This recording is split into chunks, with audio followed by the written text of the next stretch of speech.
তোমরা যারা nursing preparation নিচ্ছ তাদের জন্য আরেকটা গুরুত্বপূর্ণ ম্যাথ, যেটা তোমাদের বিগত বছর আসছে। একটা শ্রেণীতে 15 জন শিক্ষার্থীর গড় হচ্ছে 48, আরেকটা শ্রেণীর 25 জন শিক্ষার্থীর গড় হচ্ছে তোমার 60। এখন দুইটা শ্রেণীর শিক্ষার্থীর একত্রে গড় কত? তাহলে নর্মালি আমরা ছোটবেলা থেকে গড় শিখছি, মনে করো এরকম ছিল যে আমরা 5 জন সহপাঠী, প্রত্যেকের বয়সের গড় বের করতে বলতো, তখন আমাদের স্যাররা ম্যাডামরা কি করতো, প্রত্যেকের বয়স জিজ্ঞেস করতো এবং সেগুলোর যোগফল নির্ণয় করতো। একজনের 10, 15, 20 যেটাই হোক, যোগ করে আমরা কি করতাম, যেহেতু আমরা সহপাঠী সংখ্যা 5 জন, 5 দিয়ে ভাগ করতাম। তো গড় বের করার ফর্মুলা ছিল এটা। যদি আমার কাছে গড় দেওয়া থাকে এবং মোট শিক্ষার্থী দেওয়া থাকে, আমরা ইজিলি কিন্তু মোট সংখ্যা বের করতে পারি। কিভাবে বের করব? তাহলে মোট, সেটা নম্বরের সমষ্টি হইতে পারে, বয়সের সমষ্টি হতে পারে, তাহলে গড় ইনটু টোটাল শিক্ষার্থীর সংখ্যা, মূলত প্রসিডিউরটা হচ্ছে এটা। তো আমার কাছে একটু দেখো, তোমার প্রথম শ্রেণীতে বা একটা শ্রেণীতে, হ্যাঁ, তোমার দেওয়া আছে একটি শ্রেণীতে শ্রেণীতে 15 জন শিক্ষার্থীর গড় নম্বর। হ্যাঁ, একটা শ্রেণীতে 15 জন শিক্ষার্থীর শিক্ষার্থীর গড় নম্বর ইকুয়াল হচ্ছে 48। তাহলে ওই একটা শ্রেণীর মোট নম্বর কত? হ্যাঁ, তাহলে অতএব মোট নম্বর, তাহলে মোট নম্বর বের করার ব্যাপারটা হচ্ছে যে গড় নাম্বার পাইছি এবং ইনটু হচ্ছে শিক্ষার্থীর সংখ্যা। যদি আমরা 48-এর সাথে 15 গুণ করি তাহলে আমরা 720 পাবো। ওকে, তো আমার একটা শ্রেণীর কাজ মোটামুটি কমপ্লিট। আরেকটা শ্রেণীতে, আরেকটি শ্রেণীতে, তাহলে আরেকটা শ্রেণীতে কি দেওয়া আছে?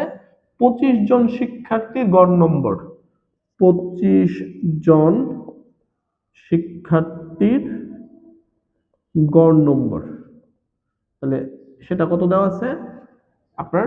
60। কেমন? তাহলে অতএব ওই আরেকটা শ্রেণীর মোট নম্বর আমরা কি লিখতে পারি? আরেকটা শ্রেণীর মোট নম্বর হবে অবশ্যই আমার যে গড় গুণন হচ্ছে 25। তাহলে আমরা যদি 60-এর সাথে 25 গুণ করি তাহলে সব মিলাই হবে 1500। তারপরে তোমরা চাইলে চেক করে দেখতে পারো। হ্যাঁ, এখন ওই দুইটা শ্রেণীর মোট শিক্ষার্থী কত এটা বের করব, এবং ওই দুইটা শ্রেণীর মোট নম্বরটা কত এটা বের করব। চলো আমরা একটা একটা কাজ করি, মানে দুটি শ্রেণীর একত্রে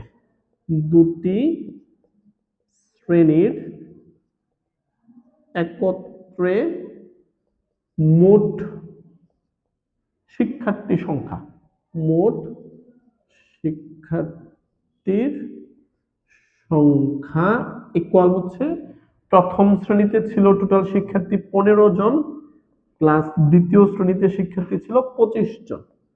তাহলে অতএব সব মিলায় কত হলো আমার? 40 জন। কেমন?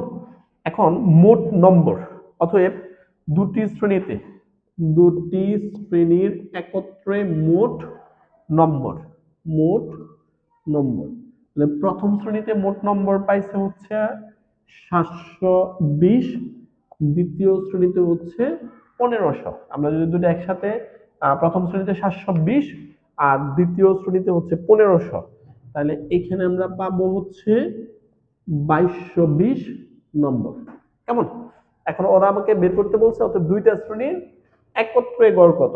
তাহলে আমরা কি লিখবো? অতএব দুটি শ্রেণীর